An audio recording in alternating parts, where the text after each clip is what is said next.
Olá, amados irmãos, graça e paz a todos.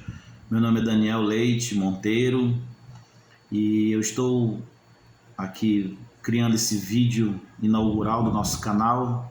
Estamos criando um canal para compartilhamento da palavra de Deus de forma simples. A nossa proposta é com que você estude aqui, aprenda alguns textos de forma muito simples para o seu dia a dia, muito atualizada para a nossa época, e que esse canal sirva para fortalecer a sua fé, para lhe ajudar nas suas dúvidas e para que lhe ajude também a ser mais um semeador da palavra de Deus. O nome do canal é O Poder da Fé. E são basicamente as mensagens que nós temos ensinado na nossa congregação aos domingos, nas vigílias, nos jejuns, é aquilo que nós já temos compartilhado com o povo. Então, a minha fé e a minha torcida é que esse seja mais um instrumento para lhe ajudar na sua vida diária, cotidiana, e que assim você possa ajudar outros. Hoje eu queria começar com uma passagem que está lá no livro de Ezequiel, capítulo 2, versículo de 1 ao 7. Diz assim a palavra do Senhor: E disse-me, filho do homem, põe-te em pé e falarei contigo. Então entrou em mim o Espírito quando ele falava comigo, e me pôs em pé, e ouvi o que me falava. E disse-me, filho do homem, eu te envio aos filhos de Israel, às nações rebeldes, que se rebelaram contra mim. Eles e seus pais transgrediram contra mim até este mesmo dia. E os filhos são de semblante duro e obstinado de coração. Eu te envio a eles, e lhes dirás, assim diz o Senhor Deus. E eles quer ouçam, quer deixem de ouvir, porque eles são casa rebelde. Hão de saber, contudo, que esteve no meio deles um profeta. E tu, ó filho do homem, não os temas, não temas as suas palavras, ainda que estejam contigo sarças e espinhos, e tu habite entre escorpiões, não temas as suas palavras, nem te assuste com os seus semblantes, porque são casa rebelde. Mas tu lhe dirás as minhas palavras, quer ouçam, quer deixem de ouvir, pois são rebeldes. O profeta Ezequiel, ele é contemporâneo de Daniel e de Jeremias, e mais precisamente tendo quase a mesma idade de Daniel, ambos ali com 16, 17 anos, quando Nabucodonosor, no ano de 597, ele fez 3 invasões ao território de Israel. Na primeira ele levou os sábios, os que tinham linhagem real, os sacerdotes, os filhos de sacerdotes, os homens mais inteligentes. Na segunda ele levou 10.000 pessoas cativas. E na terceira ele raspou o tacho, levou o restante de pessoas úteis para o trabalho e tacou fogo no templo de Salomão e levou todo o restante da riqueza que ainda tinha por lá. E Daniel e seus amigos, Mesaque, Sadraque e Abednego, juntamente com Ezequiel, foram levados presos, cativos, nessa primeira incursão, lá pelo ano de 597 a.C. O que ocorre é que Daniel e seus amigos foram enviados para o palácio do rei, né? Eram jovens muito inteligentes, provavelmente tinham domínio de vários idiomas, eram jovens excepcionais. E foram servir ao rei Nabucodonosor lá na corte, lá no palácio. E vocês conhecem todo o desenrolar da história.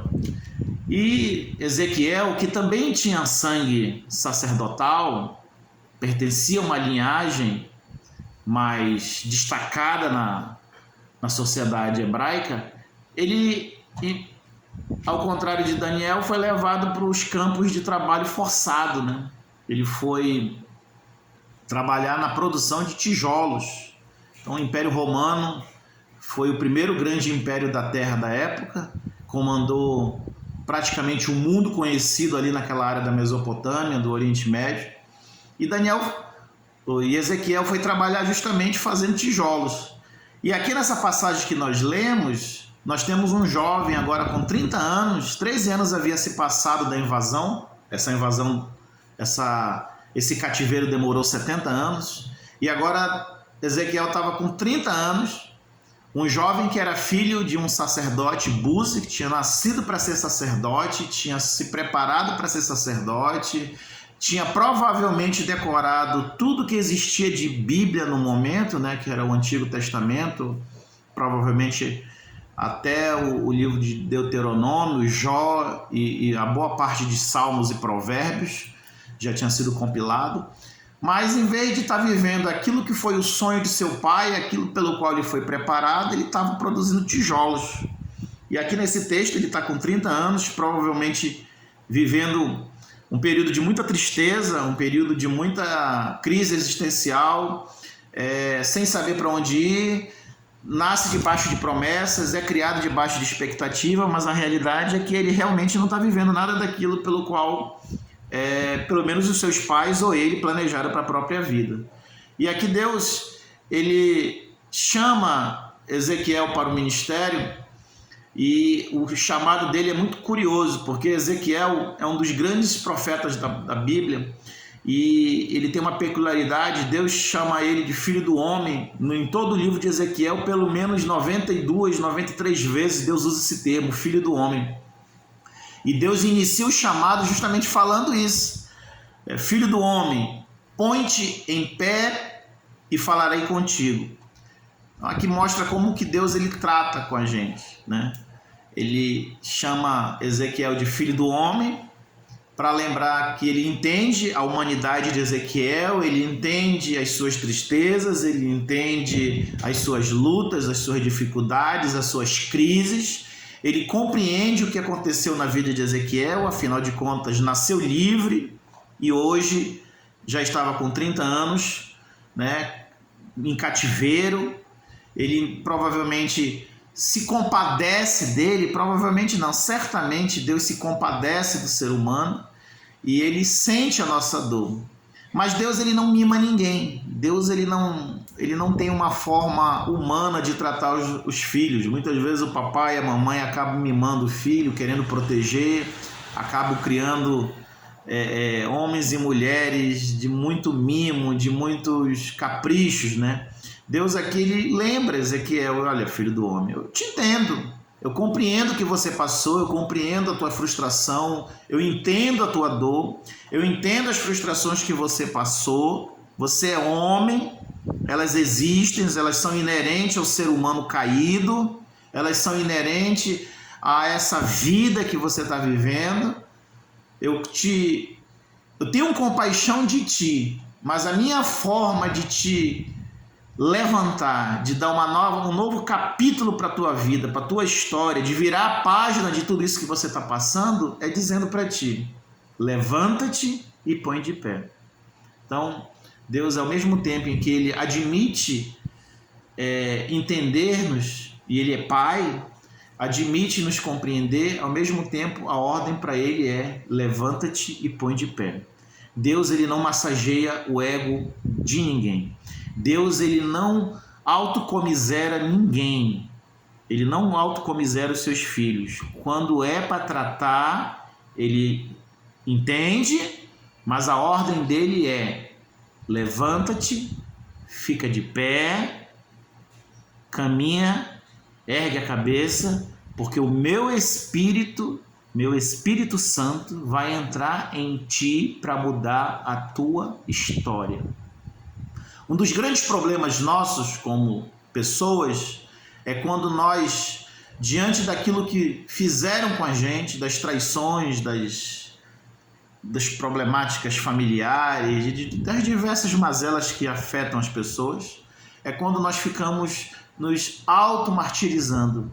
Autocomiseração é algo que não te ajuda em nada. Enquanto você fica lambendo suas feridas, remoendo o que fizeram contigo, e tem um filósofo, que eu não lembro o nome dele agora, eu lembro da frase dele que diz: o problema realmente não é o que fizeram contigo, o problema é o que tu vai fazer com aquilo que fizeram contigo. Então, enquanto você fica num quarto escuro, remoendo suas tristezas, remoendo questões familiares. Se meu pai tivesse feito isso. Se minha mãe não tivesse me abandonado. Se minha esposa não tivesse feito isso. Se meu marido não fosse isso. Enquanto você fica remoendo as tragédias humanas que são inerentes na nossa vida, nesse mundo de aflições, isso é inerente, ninguém escapa. Você não sai do lugar, você continua que nem Ezequiel, deitado. Quem sabe ali frustrado. Quem sabe pensando, poxa, enquanto Daniel está lá no palácio, servindo ao rei, né? Já é o vice-presidente de todo o império, é alguém que está assistindo diante do palácio. Eu aqui, que fui preparado para ser sacerdote, fui preparado para estar servindo a Deus no templo do Senhor, estou aqui fazendo tijolos. E aí Deus olha para aquela situação, e Deus, ele sempre nos lembra, no livro de Provérbios, que do jeito que tu te vê, do jeito que tu olha para a tua alma, assim você é. Então, como é que você se vê? Como é que você se enxerga? Você hoje, no mundo que você está atuando, seja ele secular, seja ele na igreja, seja ele no seu ministério, seja ele na sua casa, na sua família, você é aquilo da forma como você se vê. Você só vai ser, além disso, você não vai passar. As pessoas só vão te respeitar aquilo que tu mesmo te respeita em ti. As pessoas só vão reconhecer em ti aquilo que você mesmo se reconhece. E a ordem de Deus aqui foi: fica de pé. Fica de pé. E a Bíblia diz que ele ficou de pé. E no momento em que ele ficava de pé, o Espírito Santo entrou nele. E aí Deus, ele começa a mudar a história do profeta Ezequiel. Ele disse: olha, a partir de hoje, filho do homem, você vai ser profeta. Não me interessa se teu pai projetou para ti ser sacerdote, não me interessa se teu pai projetou para ti ser um empresário. Eu estou contextualizando a mensagem. Não me interessa se você estudou para isso ou para aquilo, se você fez planos. Quando você resolveu ficar de pé e me obedecer, e que o Espírito Santo entrou em você, Deus muda a tua história, inclusive os teus planos, os teus projetos. Ezequiel tinha estudado, tinha sido preparado para ser sacerdote. Agora ele estava sendo chamado por Deus para ser um profeta.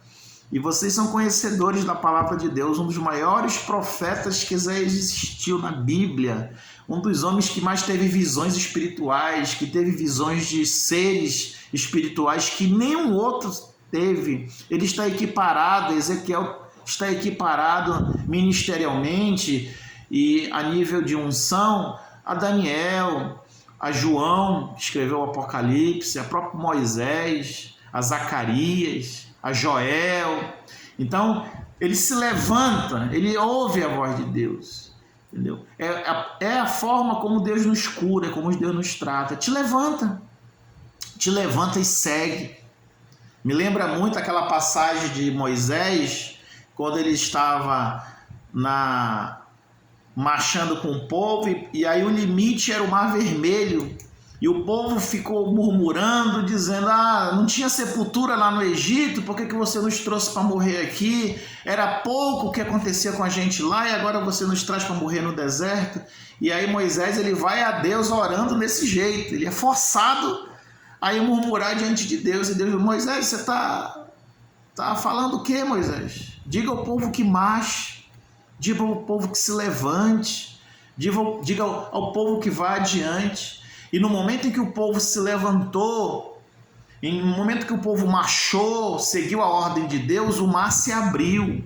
Mas o mar só se abriu quando houve uma ação do povo, que foi andar. Enquanto se murmura, enquanto se reclama, enquanto se lambe feridas, nada acontece. Simplesmente você não sai do lugar. As coisas só começaram a acontecer para o povo de Israel quando marcharam. E aqui Deus chama ele para uma missão, ser profeta para uma nação rebelde, a nação de Israel que estava cativa. A nova geração dos que estavam nascendo no cativeiro não sabiam o que era adoração, não sabiam quem era Deus, sabiam de ouvir falar. E eles tinham incorporado a cultura da Mesopotâmia, tinham incorporado os falsos deuses dos babilônicos, os falsos deuses dos amorreus, os falsos deuses ali daquela região totalmente cheia de idolatria, e eles eram uma nação rebelde, e Deus ele coloca uma unção poderosa em Ezequiel e já vai avisando: eu vou te mandar para um meio de um povo rebelde. Agora, quer eles ouçam, quer eles não ouçam, você é meu representante lá. Quer eles te olhem de cara feia, quer eles te olhem com palavras duras, quer você ande no meio de escorpiões, de cobras, fazendo uma alusão aqui a Lucas. Jesus iria, anos depois, fazer uma alusão a isso no livro de Lucas, que a autoridade que ele nos dava era para pisar em cobras e escorpiões, falando de pregação da palavra, de ministério, de andar no meio de gente rebelde. Ele estava aqui dizendo, confirmando aqui, já para Ezequiel: Ezequiel, não tenha medo, não temas, eu sou contigo, eu só quero que tu abra a tua boca, me obedeça e faça direitinho o que eu vou falar para você. Então, esse é o chamado que Deus tem para nós, irmãos. Esse é um chamado para cura. Esse é um chamado para libertação. O verdadeiro chamado, a verdadeira forma psicológica, espiritual de Deus tratar conosco é nos dando a seguinte ordem: levanta-te, põe-te de pé e eu falarei contigo. Deus não fala com ninguém deitado. Deus não fala com ninguém derrubado. A única forma que você vai ouvir sempre é: levanta-te para me poder falar contigo. O filho pródigo, quando estava lá naquela pocilga de porcos, quando estava lá naquela fazenda de porcos, a Bíblia diz que ele caiu em si, ele se levantou e foi ter com seu pai. Enquanto ele estava ali naquele chiqueiro, enquanto ele estava murmurando, que os trabalhadores ali da fazenda de porcos, na verdade os trabalhadores do seu pai, viviam melhores do que os trabalhadores da fazenda de porcos, né? Comiam melhor do que ele. Enquanto ele ficava murmurando ali, enquanto ele ficava desejando comer as alfarrobas, as bolotas dos porcos, o babujo, nada aconteceu. Simplesmente coisas começaram a mudar. Ele encontrou o caminho de volta, ele recebeu de novo as sandálias, o anel da aliança e novas vestes, e recebeu uma grande festa do seu pai. Quando ele caiu em si, ele se levantou e voltou para a casa do pai. Então, quer ser curado? Você quer mudar de vida? Você quer dar um giro 360 graus na sua vida no ano de 2023? Você quer mudar a página da sua história? Levanta-te, fica de pé e Deus vai falar contigo. Fique na paz, que Deus te abençoe e até a próxima, se Deus quiser.